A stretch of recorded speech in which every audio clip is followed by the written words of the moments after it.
नमस्कार.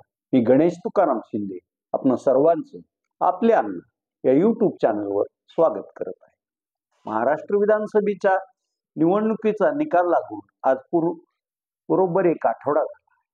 आज आठवडा झाला तरी महायुतीचा मुख्यमंत्री पदावर कोण येणार याचा तिढा अद्यापही सुटलेला नाही. महायुतीचे जे तिन्ही भाजप, शिवसेना एकनाथ शिंदे, राष्ट्रवादी अजित पवार तिन्ही पक्षाच्या महाराष्ट्रातील प्रमुख नेत्यांनी दिल्लीत जाऊन गृहमंत्री अमित शहा यांची भेट घेतली आणि जवळपास रात्री 2 तासाहून अधिक चर्चा झाली. त्यानंतर देवेंद्र फडणवीस, एकनाथ शिंदे, अजित पवार परत मुंबईत आले. मुंबईत त्या दुसऱ्या दिवशी होणारी महायुतीची बैठकच झाली नाही. मुख्यमंत्री एकनाथ शिंदे हे थेट तिथून मग आपल्या शेतावरच गेले. मुख्यमंत्री एकनाथ शिंदे यांचा आजही दर्यातच मुक्काम असणार आहे आणि इकडं तर कोण मंत्री होणार, मंत्रीपद मिळावं यासाठी लॉबिंग पण सुरू आहे. आणि तिकडं आज दुपारी भाजपचे राष्ट्रीय महामंत्री, महाराष्ट्रातील मूळ असणारे विनोद तावडे आणि भाजपचे राष्ट्रीय अध्यक्ष जे.पी. नड्डा यांची जवळपास 1.5 तास चर्चा झाली असून या चर्चेत नेमकं काय घडलंय याचं वृत्त बाहेर काय अद्याप आलेलं नाही. हे सगळं असं त्रांगडं असताना इकडं त्याच निकालावरून ईव्हीएम बाबत जो सर्व स्तरातून टीका होत आहे ती पण चालूच आहे. आणि 2 दिवसापूर्वी ज्येष्ठ समाजवादी नेते, हमाल पंचायतचे सर्व असलेले बाबा आढाव या वयोवृद्ध नेत्याने पुण्यातील महात्मा फुले यांच्या वाड्यात म्हणजे फुलेवाड्यात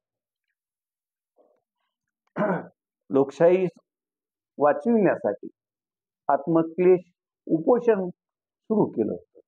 त्यांच्या उपोषणाच्या आज 3ऱ्या दिवशी सकाळी ज्येष्ठ नेते शरदचंद्रजी पवार, दुपारी गेल्या त्यातले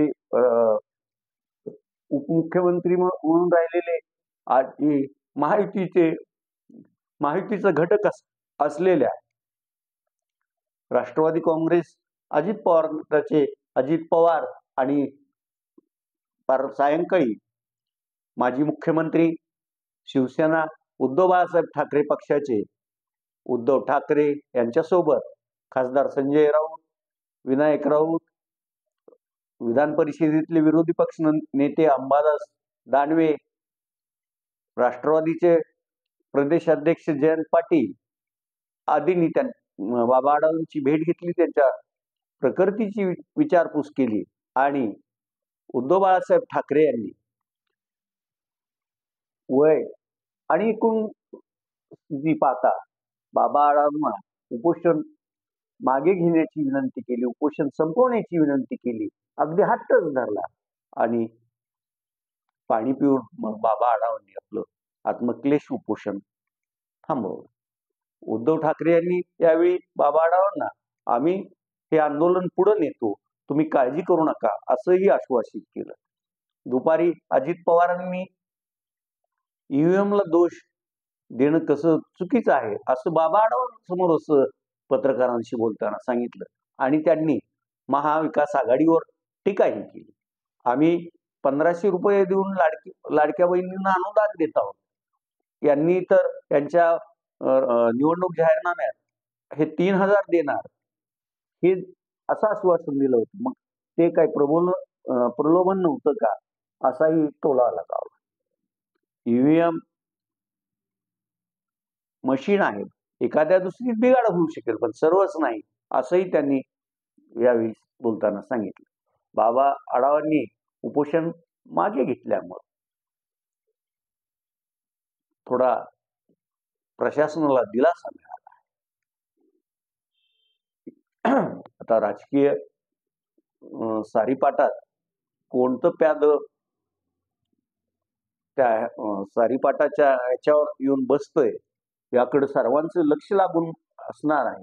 आणि त्यासाठी महायुतीत दररोज चर्चा, बैठका हे सत्र सुरू आहे.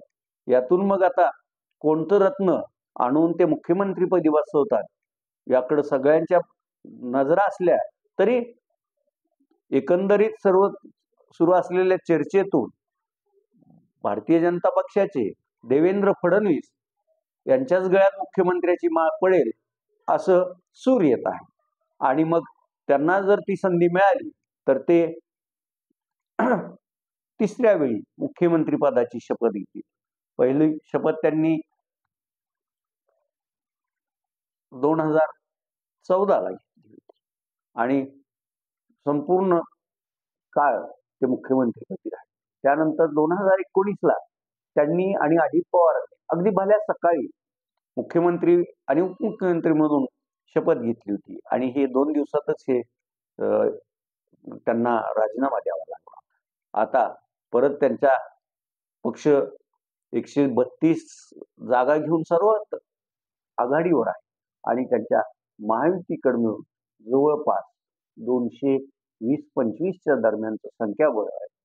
त्यामुळं यावेळीही ते आपला मुख्यमंत्रीचा पदाचा 5 वर्षाचा काळ पूर्ण करतील असंच दिसतंय. आता 5 डिसेंबर ही मुख्यमंत्री आणि नव्या सरकार स्थापनेची तारीख देण्यात येत आहे. अजित पवार यांनीही असंच पत्रकारांना सांगितलं आणि भाजपचे प्रदेशाध्यक्ष चंद्रशेखर बावनकुळेंनी पण हीच उडी ओढलेली आज सर्वत्र ऐकायला मिळाली, पाहावयास मिळाली. त्यामुळं 5 डिसेंबरला आझाद मैदानावर नवीन सरकारचा शपथविधी पार पडेल हे नक्की असल्याचं दिसतंय. आज तुर्तास एवढंच. धन्यवाद.